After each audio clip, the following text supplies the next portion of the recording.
Okay, hello to our second day of our conference.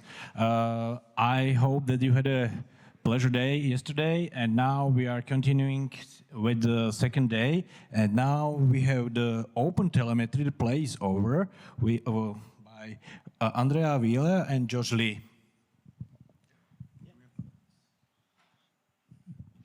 Thank Hello. you so much. Hello. And thanks for coming early on the second day for our talk. We really appreciate it.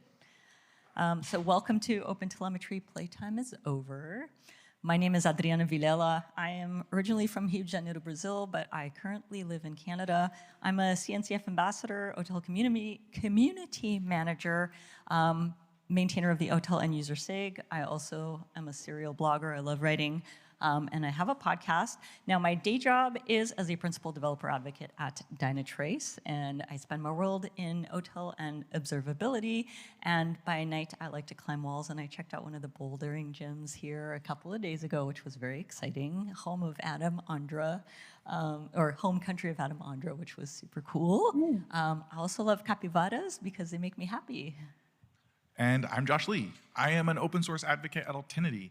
For those of you who've probably not heard of us, which is probably all of you, we do stuff with ClickHouse, which you may have heard of. And if you want to talk to me more about that, I would love to hear about that. I am an observability expert at our company, obsessed with OpenTelemetry. In my free time, I have a mission to try carbonara in as many countries as possible, and I am a junior capybara enthusiast. Love it. So we are all gathered here today because you might be in your organization and you've implemented OpenTelemetry and you're like, yay, this is very exciting, but now perhaps you're finding yourself in the time where you're experiencing growing pains with OpenTelemetry in your organization, and specifically when it comes to managing the costs of your telemetry, the quality of your telemetry, and of course, managing your fleet of collectors, because chances are you're probably running more than 2 collectors in your organization, and you're realizing that, oh my goodness, that is a lot to manage. So what do we do? Well, we just take the easy path, right? We use auto instrumentation and magic, and all of our problems are solved. We use auto instrumentation, but then we get overloaded. We bolt on tracing after the code has already been written and delivered. This always works out great. We just toss code, uninstrumented code, over a wall and let someone else instrument it, right? Isn't that perfect. DevOps? Great idea. Isn't that how DevOps works? Yeah, exactly. And then if none of those work, we're like, okay, fine, AI, fix it. Absolutely. Great path to success. Please don't do any of those things. So let's start with the first topic. How do we cut down on the noise of telemetry? Because, you know, I think when a lot of people get into observability, they're like, yeah, we're going to emit everything, and this is going to solve all our problems. And then you realize that now you're basically trying to do an archaeological dig and find that one little precious, you know, nugget of information. And of course, the other thing is it results in increased costs. We end up with information overload. Yes, like this guy. Boop. So, yeah, auto instrumentation comes with some problems. First one is we get a lot more spans than maybe we necessarily needed, right? For internal operations or file operations or all kinds of things. This is going to vary from between the auto instrumentation libraries that you're using, and they can be configured.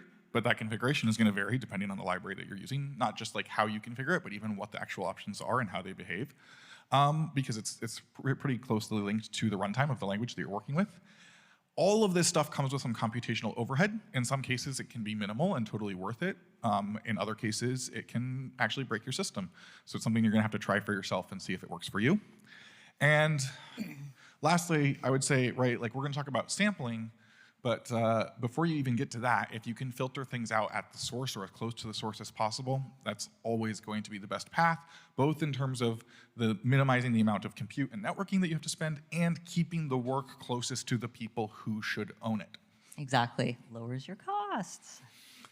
So we can do this intentionally. Rather than sort of auto-instrumenting everything and filtering out what we don't need, we can build up from nothing and do things intentionally. You can just boop this whole one. Oh, if it would work. Oh, there we go. Yeah, the whole thing. So we have lots of different ways that we can get instrumentation into our code. I am strongly of the opinion that if you're using if you have an internal library and you can build instrumentation into that internal library, that is always going to be best. And if you're using external libraries and they can have the instrumentation built into them through upstream contributions, that is always best. That's not always possible, and so that's where library instrumentation libraries come in. These are awesome. They use the various mechanisms in the different runtimes to introspect code that was not part of that module and add instrumentation. You can use built-in instrumentation, right? This is just basically no code instrumentation. This is mechanisms to inject those instrumentation libraries into your code after it has already been built and deployed. And this can work really, really well if you're in a homogeneous environment. Like if you're only using .NET or Java, this can work out great. But if you have a messier, heterogeneous, more typical environment, I would say, this can actually create some challenges as well. And one of the solutions that we are going to talk about to help you maintain these standards across your entire organization is Weaver. And Weaver can also provide an MCP, which can help your AI agents also follow your organization-wide standards. It does, so stay tuned. Now, before we move on to that, another thing that you might want to look at is sampling. And the idea behind sampling is, most of your HTTP requests, or actually, even more broadly speaking, not all the traces that you're going to, that you're ingesting are necessarily traces that are useful to us. So for example, a lot of HTTP requests are 200. That's not super interesting to us because 200 OK health check. Definitely yeah, exactly. useful. Literally, like it's okay. So unless you miscoded your HTTP responses, you're probably not super interested in that. So really the idea with sampling is you're reducing the costs without losing visibility because you are being very intentional about the types of traces that you are ingesting. Now, as Josh mentioned earlier, you do want to make sure that you are filtering your data before you sample because that, again, it reduces the noise. And that way we are sifting through the more important information. So for example, those HTTP 200 requests, a great example of something you should be filtering. Yeah, Now, just turn that off, especially for health checks. Exactly. And then in terms of sampling, there are, I'd say, two common approaches to sampling. I think there are more, but these are the two most common. One is head sampling, where you basically decide at the beginning of your trace whether or not this trace should go all the way through to your observability backend. And this means you are making a guess as to whether or not this is an interesting enough trace to keep. And then we have tail sampling, where you're basically waiting until all spans have gone through before deciding that that trace is worth keeping. And one of the trade-offs with that is that you do have to maintain state in your OTel collector, which is always really fun. So I'd say it's when you're implementing sampling in your organization, make sure that you have someone in your organization who understands sampling well enough, because it is one of those things that you can screw up, unfortunately. Yes. Don't make your observability team do all of your instrumentation, but do make them teach you how to use these tools correctly. That is very true, because observability is a team sport. Yes. That's another talk that Adriana gives. That is. And a blog post if you want to look it up. So sampling is deceptively complex. Let's talk about something else that's deceptively complex. Metrics. I love metrics. I think the reason Prometheus has its name is because it like brought fire to the humans. But yeah, they're deceptively complex. Boop. The first challenge we run into with metrics, right, besides the fact that they're not just like numbers and we have to deal with like time encodings and things like that, is cardinality.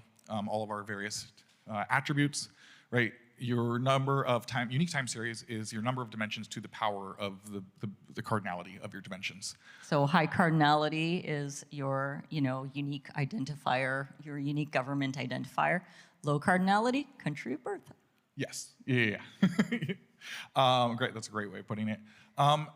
There's a new processor we just learned about called the Cardinality Guardian processor. So you can drop this into your OTel collectors, and this can actually help you protect that cardinality before it hits your backend, which is when it becomes really, really expensive, depending on the database or observability vendor that you're using. I would just shout out ClickHouse and some other tools here that can handle high cardinality with ease and can also handle time series metrics, but you might not be using one of those tools, so it's something you want to watch out for. I love the proliferation of Prometheus exporters. But a lot of them include a lot of metrics that you don't necessarily need. So make sure you're not just scraping everything, only scrape what you need. And when we're talking about scraping Prometheus metrics, there's this awesome component in the OpenTelemetry ecosystem called the target allocator, which can evenly distribute the load of scraping Prometheus metrics to a pool of OpenTelemetry collectors. Yeah, it's awesome. You should definitely check it out. And it started with the OTel operator, and I think now it's actually proliferated itself into outside of the operator, which is amazing. Very cool. Okay, next topic is pipeline efficiency. Now, one of the things that we see in terms of pipeline efficiency is, of course, we know that, as we mentioned, telemetry is expensive, especially when you are crossing network boundaries, because of course, not only are you dealing with volume of data that causes cost to increase, but you're also dealing with network traffic. And of course, that makes things quite pricey. Uncle Andy wants his cut. So, we've talked about OTLP before and how it is one of our favorite things in the OpenTelemetry ecosystem. We absolutely love it. It's awesome. It's verbose, it's rich, it gives us all the information that we need when we're trying to do diagnostics, but that comes at a cost, right? So, Yeah, come on. oh, we're having clicker issues. My clicker doesn't like me. Come on. There we go. There we go. Okay. Well, so all of that verbosity, right, means that it's a little bit repetitive. We have like scopes and versions and resource metadata that is repeated in every single piece of telemetry that we're sending. And because it's repeated in a row-oriented fashion, we can't use any clever computational tricks to reduce that volume. We can't do delta encoding. We can barely do compression. It doesn't really work because we have variable data types. And then marshalling and unmarshalling all of that data. Well, anyways, yeah, converting it into JSON or protobuf and then back into the in-memory format and then back into JSON or protobuf to send it across the network again. This just uses up a lot of CPU cycles. So in addition to the network cost, you're going to be spending a lot on just computation. And at scale, that can really add up. Absolutely. So what's the solution? This wonderful thing called OTel Arrow. Now, if you haven't heard of OTel Arrow, today is going to be the day. So OTel Arrow is based on the Apache Arrow framework, and it serves both as a data format, i.e. What the data looks like, how it's structured, and as a transport protocol, i.e. how the data moves between systems. So Josh, tell us a little bit about OTel Arrow in greater detail. Yeah, absolutely. So it's based on the Apache Arrow project. I love it when open source comes together and works together to solve problems. Yay. It is a columnar format. So I kind of mentioned the challenges with row-oriented formats, right, is that we can't do delta encoding and nice compression. Arrow is columnar, which means that each column of data is, right, is sent rather than each row, which means it's all the same data type. So if we have a numeric or date time types, right, like we can do delta encoding, and we can do really, really good compression if it's something that's repetitive, right? We have compression algorithms that can handle this. And with Arrow, we also even get dictionary encoding, which can be even more efficient than compression for those really repetitive values. Then we get zero-copy data sharing. So because it's both an in-memory format and a wire format, and because it is an open format that multiple tools speak, your tools don't need to copy the data in memory even before, for example, sending it from your SDK to the networking, right? It can just point to the same location in memory and just hand that around, which makes it really, really efficient at scale. Kind of magical. Yeah. And right now, you can use it today as a collector extension. And Adriana's going to tell us how. Yes. So here's how it works. So as Josh mentioned, there is an OTAP exporter. So it applies all that OTel Arrow goodness, and you can send your telemetry data to an observability backend. That can accept OTAP, but that's kind of the problem because not all observability backends can natively accept OTAP. So the workaround to this is you need to add another collector into the mix, basically another collector gateway. I know, right? Yeah. And so there are reasons to do this.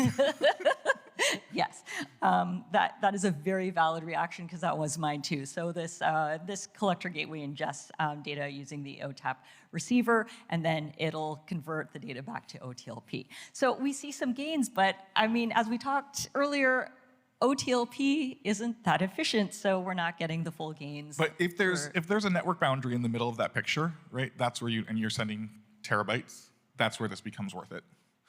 Now, fortunately, the lovely folks working on the OTel Arrow project do have a solution. There is phase 2, which is the OTel Arrow data flow agent, which takes care of all of this for you.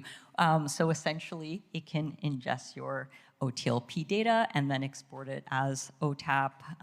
Well, I guess it'll export it as It can OTAP actually even data. be, it could be Arrow all the way through, right? Yeah, yeah, yeah. There will be It'll Arrow go all the way through, SDKs, yeah. Arrow pipelines, Arrow backends. Yes, so then you have OTel for all. So now we've reduced that extra step, and this the data flow engine was built from the ground up using Rust. So then you get some additional efficiencies from that choice of language Rust. as Love well. Rust. So amazing. So keep an eye out for that. I think that is coming out very, very soon. Yeah. All right. So next topic is. So don't we all love naming things? Isn't So this just like much. the easiest challenge? Semantic invention is probably one of my other favorite parts of OpenTelemetry, together with OTLP. Right? Yeah, totally.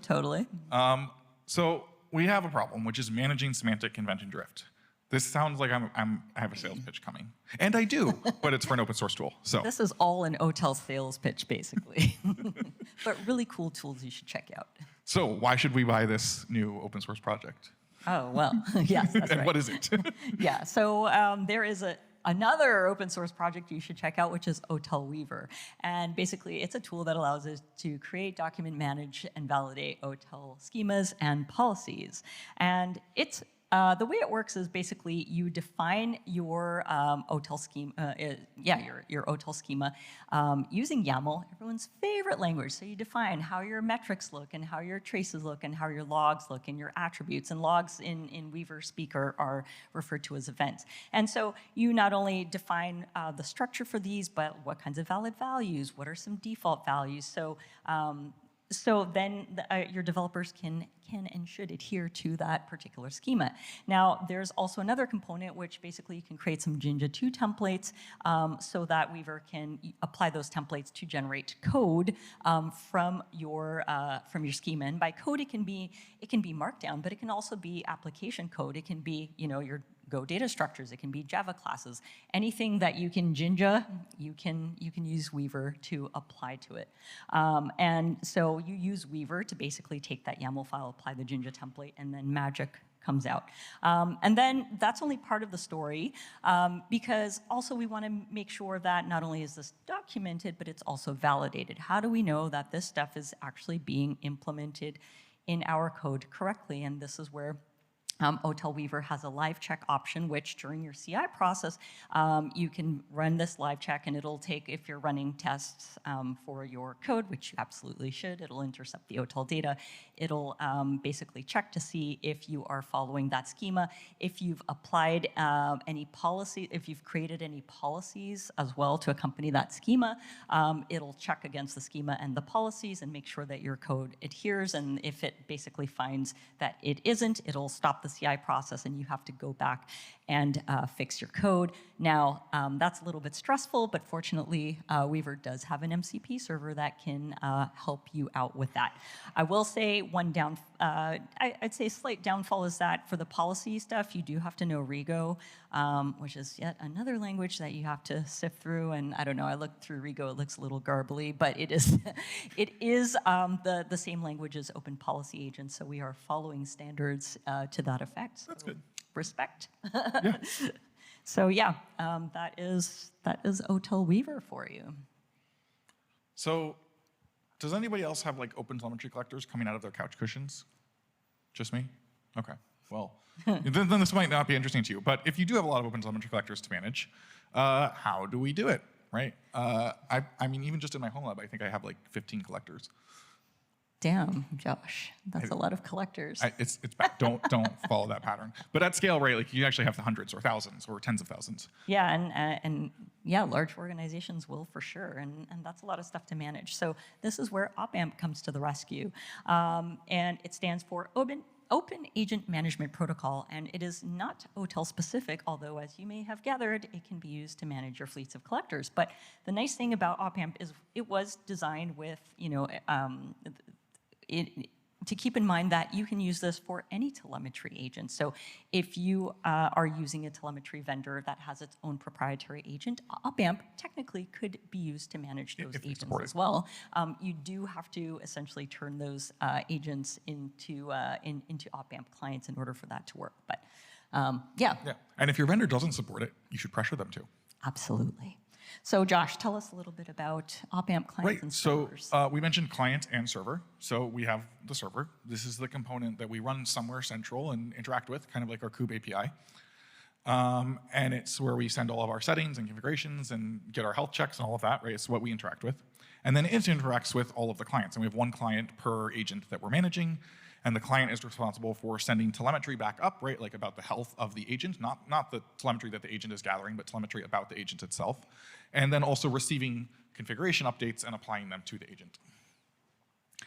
And there are several open source server implementations available. You can kind of pick a programming language that you want to try. None of them are official or really like production battle tested. You can also write your own. This is great use case for vibe coding because the specs are there. And no, I'm serious. Like, yeah, absolutely. And actually, one of the op-amp servers that was written, there's a Python one written by my teammate, Adam Gardner, and he initially hand-coded in Python, and he wanted to add some more features to it. And he wrote actually a LinkedIn post about how he vibe-coded additional features for it. Maybe not vibe coding in the sense that some people use that word, but... Yeah, like you know, I'd say purposeful, thoughtful coding, AI assistant coding. Vibe typing. Yes. And if you do want a production battle-tested implementation of this, bind plane is, I think, the best option available if your vendor doesn't have a solution as well. Yeah, or write your own because, yeah. It's the why not? beauty of open source. Yeah. So. What if I want to use this with my collectors? Oh my goodness, what a great I'm question, not using Josh. a vendor. I'm using OpenTelemetry collectors. Very good question, because by default, the OTel collector is not an op-amp client, and what turns it into an op-amp client is this thing called the op-amp extension. And the op-amp extension turns it into a very bare bones op-amp client because essentially all it does is it implements the bare minimum capability for an op-amp client, which is to be able to report its status to the op-amp server. Now, if you're thinking, well, that's kind of useless, you're totally right, and that's why the OTel folks came up with this lovely thing called the op-amp supervisor, which is essentially a sidecar or bolt-on that extends the capabilities of the OTel collector to turn it into a full-fledged op-amp client. So not only does it report its status, but it receives configurations and applies configurations from the op-amp server. And fun fact, it is one op-amp supervisor per collector. I learned this the very hard way, where I assumed it was like one supervisor for multiple collectors. Absolutely not. So keep that in mind. Yeah. Naming things is hard. All right. So this was a lot. What can we actually do now? Yes, indeed. Well, first, some gotchas, right? We've talked about a lot of tools. They're all awesome. We love all of them. But they're kind of like, as with most open source things, right, it's a bag of Legos. And Legos are awesome, but they also kind of hurt when you step on them, which is a pretty good analogy for these tools. If you hold them wrong, it can hurt. But they're very powerful when used correctly. So yeah, Lego. We do have a bag of many parts that we have to figure out how to put together on our own.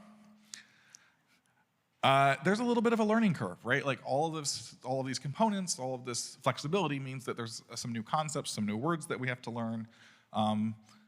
You probably spent like 2 or 3 days talking with the OTel Weaver folks? I did. I asked a lot of questions. I asked a lot of questions because I'm like, can you just explain this to me? Yeah. It was between them and having very good chats with AI, and then I was able to form a good picture of what was going on. So. Yeah, but the OTel Weaver folks and the OTel Arrow folks were absolutely lovely to speak with. Absolutely. And, but you could have just read the documentation, right? Could I, though? So, yeah, these tools are brand new.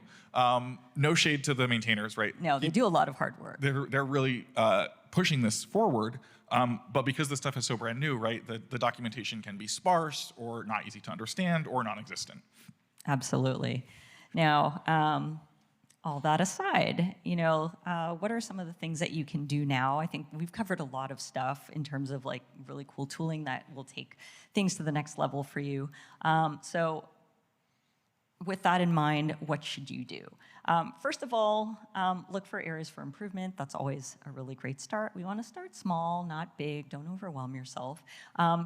Do use AI agents to stay up to date with things. I think it's a great way to stay up to date because there's a lot of stuff happening with OTel. I can't keep up. And what a lot of friends of mine are doing, and I'm doing as well, is I have an AI agent that says, tell me what's new in OTel, please make it, from the last week, please give it to me in digestible bite-sized pieces, 3-4 sentences max, and tell me why it's important. Yeah, and do make sure your agents are using the most up-to-date version of the documentation. The project maintainers have noticed this challenge, and so there's this very useful page in the documentation now that lists the most up-to-date SDK, or not just SDKs, every single component in the OpenTelemetry ecosystem has the latest version listed in this one table. So you can point your agents at that, or you can just use that yourself as a way to double-check that your agents aren't using stale documentation. Absolutely. The other thing, which I think ties in with the first point, don't boil the ocean. It's very tempting to try to do all the things. You're just going to overwhelm yourself. I usually get very anxious when I have a giant to-do list, and the way to calm down is to just focus on the most important things. Just focus on one thing for starters, and then the other stuff will follow. And then ask for help. And I think reiterating what we were talking about, reaching out to the folks, the maintainers in CNCF Slack for OpAmp, for Weaver, for Arrow. I reached out to folks in all 3 channels as we were putting together materials for this talk. I gave a talk on OpAmp earlier in the year, a very detailed talk, and it was through their assistance that I was able to figure out what was going on and to get them to verify my assumptions. Yeah, they really want to hear from you. They do. They want, because they want people to contribute to the projects. They want people using the projects, right? Because if you don't use the project, then what's the point, right? Then we're doing work for nothing. And these are really good, worthwhile projects to check out and to contribute to. Absolutely. Okay, so in the name of not boiling the ocean, here's just a very simple maturity matrix for your observability with OpenTelemetry. And basically what I would say, right, is unless you have your basics down, these tools are very exciting. But if you don't have your basics already in place, if you don't have things like RED metrics throughout your entire system, you shouldn't even be thinking about these things yet. You should be thinking about okay, how can I, at a very basic level, educate my team and start getting better logging and better tracing and make sure that we actually have health checks or health signals for every service. Then we can kind of layer in more tracing, start to layer in more comprehensive tools and frameworks like SLOs. SLO framework's really helpful, right? And then once we've kind of gotten past those basics, then we can start to think about these more mature things. I would say this third column better, right? This is a really good place for most organizations to be, where you have prevalent tracing, especially for all of your critical paths. You have instrumentation for your Yes, you have internal libraries that have built-in instrumentation. If your organization is large enough, right, to have internal libraries, I think they're great.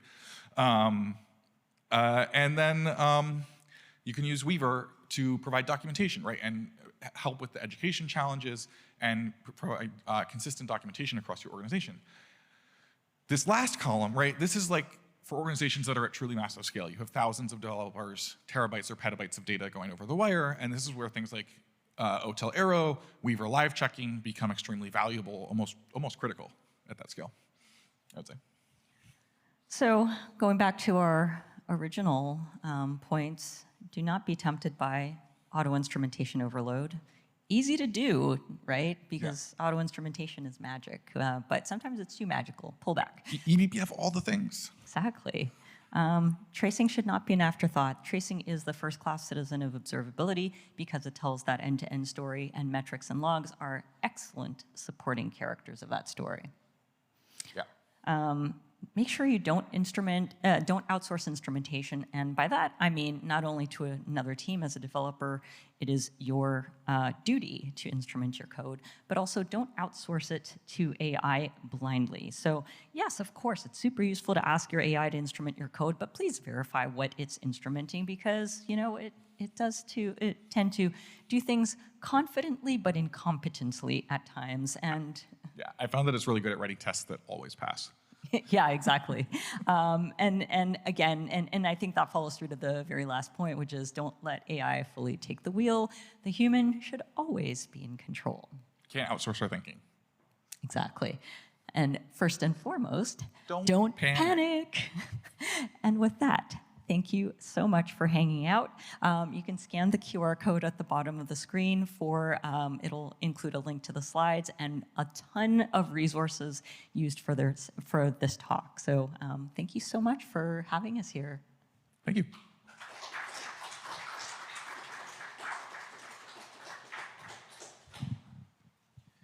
Thank you for your presentation. We have here on Slido some questions, or one question for now. Everybody in the room who has some question, please put it in the Slido and you can ask it. The first question is, do you have experience with eBGP-based instrumentation? Was it meaningful on its own?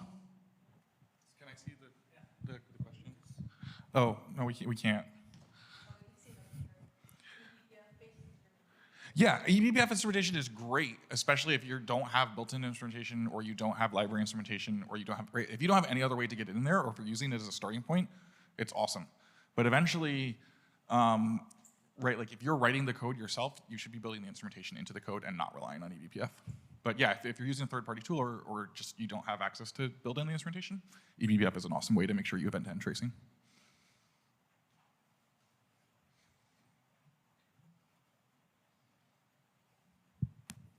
Okay, any other questions here in the room?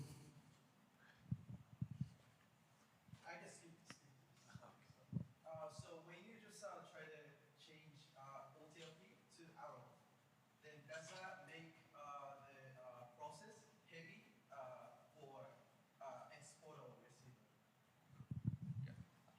That's a good question. I'm guessing here, based on limited knowledge, I would ask that question again in the Slack channel.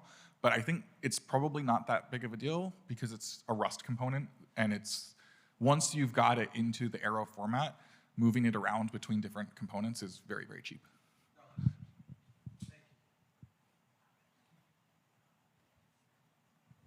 Any other questions here in the room or on the Slido? I don't see any other questions. So thank you very much for your presentation and have a nice day. Thank you. Thank you.